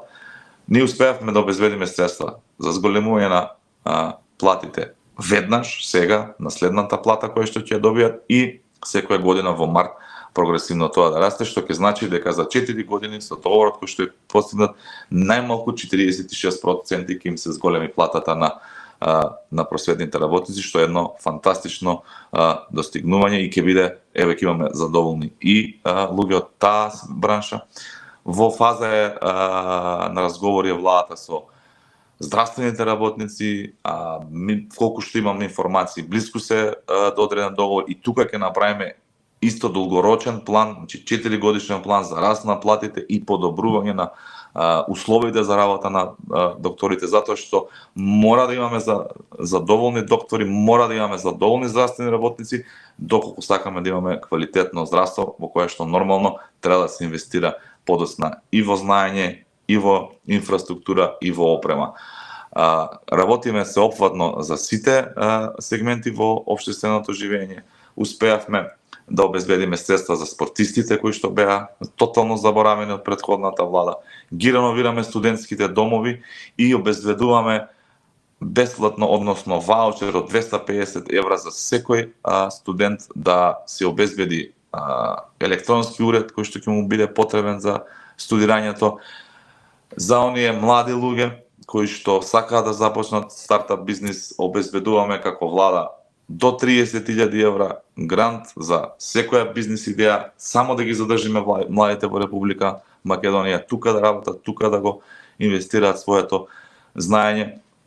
Имаме уште многу политики кои што сме ги спровеле, меѓутоа уште многу повеќе политики кои што во наредниот период треба да ги спроведеме. Она што го чувствувам како пратеник од граѓаните е во делот на можеби спроведување на правдата, односно граѓаните очекуваат дека сите оние криминали аномалии кои што сме ги обелоденувале како опозиција и кои што и ден денеска ги обелоденуваме, дека за сето тоа мора да има одговорност и тука се сложувам и ќе има одговорност и ќе има институционална одговорност, меѓутоа за тоа треба време за да се реформираат овие служби безбедносни, овие судски институции, овие обвинителски институции, затоа што сега се тотално партизирани и не сакаат да постапуваат или нема да постапуваат по однос на нивните функционери, затоа што се тоа нивни луѓе, да ги доведеме вистинските професионалци во тие институции и ќе има одговорност. Само уште малку време за секој кој што се огрешил пред законот, ќе има одговорност. Тоа сме го ветиле и тоа ќе го спроведеме како влада. Коалицијата Вреди повторно ја актуализира идејата за Албанска академија на науките и уметностите. Општините со кои раководат кадри на коалицијата Вреди планираат да го финансираат проектот за Албанска академија на науките и уметностите. Членовите на академското здружение пак очекува тоа да добие институционална форма. Тетовскиот градоначалник Билал Касами на средбата која има со членовите на академското здружение изјави дека покрај планот да го финансираат ова здружение се барало и начин како тоа да стане државна институција. Како ги оценувате ваквите политички гимнастики, иако потенцираат дека намерата не им била да предизвикуваат етнички тензии или парализам во Македонија? Зошто излегуваат со вакви идеи за етнизирање на науката кога отворено од ВМРО ДПМН и ЗНАМ немаат подршка за да се случи тоа? И како гледате на тоа што ова здружение се предвидува да биде финансирано од општински пари, односно со парите на граѓаните кои живеат во овие општини? Јас мора да искажам дека жалам за ова политика на Вреди, затоа што ова е оставштина од политиката на ДУИ. И за жал ќе ги чувствуваме овие оставштини од политиките на ДУИ уште нареден извесен период. Република Македонија има единствена академија на науки и уметности, тоа е Македонската академија на науки и уметности МАНУ, и таму членуваат и албанци. Впрочем, значи не е етнички вржана, туку е национално вржана, државно вржана институција. И секаде во развиениот свет има една академија на науки и уметности и се друго е невредно за споменување и коментирање. Исто така жалам и што граѓаните на овие општини, наместо да добијат подобри комунални услуги, наместо да добијат подобра инфраструктура и се она што значи подобрување на живењето од надлежност на локалната власт, тие пари нивни ќе бидат трошени на одредени невладени организации, затоа што тоа што го зборате е невладена организација, и жалам за тие граѓани. Меѓутоа, она што можам да уверам јавноста дека се тоа се одредени гимнастики кои што се во рамките на престојните локални избори и целата политиката која што ја прифаќаат и темите кои што ги наметнуваат, дуја ги прифаќаат овие од наши коалициони партнери од ВЛЕН.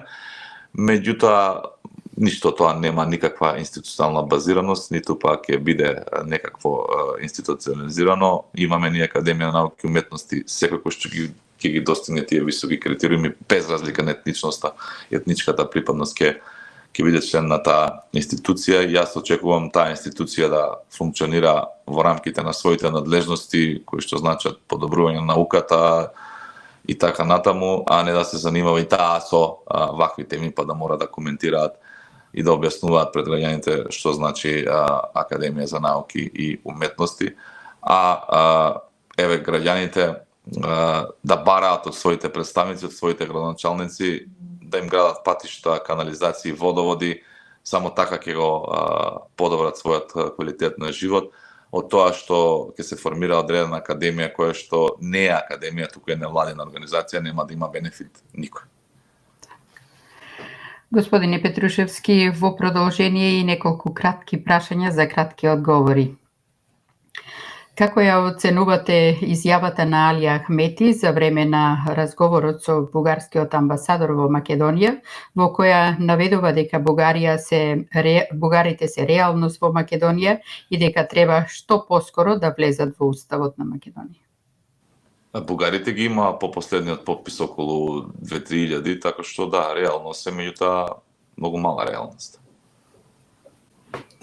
Во четвртокот Апасиев не се појави на закажаното судско рочиште, кое како резултат на неговата тужба против националната телевизија Канал 5 и против двајца новинари од истиот медиум, и наместо тоа, тој преку неговиот адвокат побрал средба за разговор со директор на Канал 5, господинот Мичевски, за да ја повлекол тужбата. Како вие ќе ја прокоментирате неговата тужба против медиумот и медиумските работници, но и непојувањето на закажаното рочиште? Како ќе го прокоментирате и неговото условување, како и експресното одбивање од страна на Мичевски, велејќи дека нема намера да разговара со уценувачи, при тоа нарекувајќи го октиморон? Па јас би го коментирал како изживување со новинари, нешто што не смее да си дозволи еден сериозен политичар во Република Македонија. Од нас граѓаните очекуваат да работиме во интерес на подобрување на нивниот живот и во интерес на политиките кои ги застапуваме како политички партии, а не да малтретираме новинари по судови. И мислам дека со тоа Левица покажа, и председателот на Левица Апасиев покажа огромно немање на демократски капацитет. Так, како го оценувате разрешувањето на судијата Лазар Нанев, кој некогаш беше председател на судот во Кавадарци? Конкретно не сум многу запознат со причините, меѓутоа секое разрешување на судија кој што несовесно е вршил својата функција лично, и очекуваме во наредниот период една сериозна реформа во правосудниот систем, пред се во највисоките тела, тоа е судскиот и обвинителскиот совет, и од тука натаму да почне санкционирање на голем број на судии кои што несовесно работат. На Македонија треба правда, правен систем и судии кои ќе спроведуваат правда. Како ја оценувате акцијата под кодното име Премин, со што полицијата во Гевгелиско-Струмичкиот регион растори организирана шема на 14 цариници, еден пензиониран царински службеник и еден полицаец. Осомничените во периодот помеѓу 21 март 2023 година па се до 15 октомври 2024 барале мито од 20 до 150 евра за да се заобиколат задолжителните царински процедури на граничните премини кај Новосело и границата кај Дојран. Не е тајна дека корупцијата е широко распространета во Република Македонија. Ние ведивме бескомпромисна борба со криминалот и корупцијата и вакви акции ќе има многу во наредниот период. Мораме да се избориме со корупцијата од најниско до највисоко ниво и во делот на функционерите, и тука дилема да нема никој.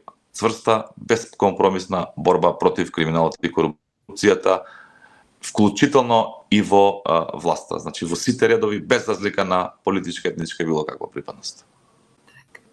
Како ја оценувате изјавата на бугарската подпредседателка Елијана Јотова, која ја обвинува македонската влада дека не ги разбира европските вредности и не ги почитува човековите права? Каков би бил ефектот на овие тврдења врз односите меѓу Македонија и Бугарија? Јас ќе повторам она што премиерот Мицкоски го кажа вчера, тоа е дека Јотова нека ги советува институциите во Бугарија да ги имплементираат пресудите на Европскиот суд за човекови права од Страсбург за непочитување на правата на македонците. Не знам како може членка на Европска унија да не почитува основни човекови права, и токму таа членка на Европската унија да советува некој друг за непочитување на човекови права. Република Македонија нема никаде една пресуда од Европскиот суд и е пример за почитување на сите граѓани кои што живеат во Република Македонија. Така што прво сопствениот двор да си го сметеме, па потоа да огледаме дворот на комшијата. Премиерот Мицкоски вчера најави 3 нови инвестиции, најголемата е во вредност од 400 милиони евра. Како гледате на ваквите инвестиции кои изостанува во времето на владата на Заев и Ковачевски? Многу вакви инвестиции ќе има, секојдневно работиме, економскиот тим на владата е сериозно фокусиран кон привлекување на странски инвестиции, отворање на нови работни места. Тоа ќе значи подобрување на животниот стандард во Република Македонија. Тоа ќе значи и многу граѓани кои што сакале да ја напуштат на Македонија сега да останат тука, мора да се справиме и со тоа масовно иселување кое што го имаме. Тоа ќе значи и зголемување на квалитетот и на нашите компании кои што веќе се тука, така што сме фокусирани во делот на економијата, во делот на економските реформи и привлекување на странски инвестиции, ќе го зголемиме со тоа и бруто домашниот производ и, како што реков, ќе влие позитивно кон бројот на вработени и кон животниот стандард во Република Македонија. Господине Петрушевски, чест и задоволство беше ова ваше прво учество во Македонски корени. Ви благодариме, посакуваме да си имате убав викенд, да го остварите тоа што вие во професионален и личен план. Секое добро, пријатно до слушање и скоро довидување секако. Благодарам за поканата. Нема слободен викенд, моментално сме во Крушево на одредена обука за зголемување на капацитетите на пратеничката група, така што периодов ќе го искористиме работно.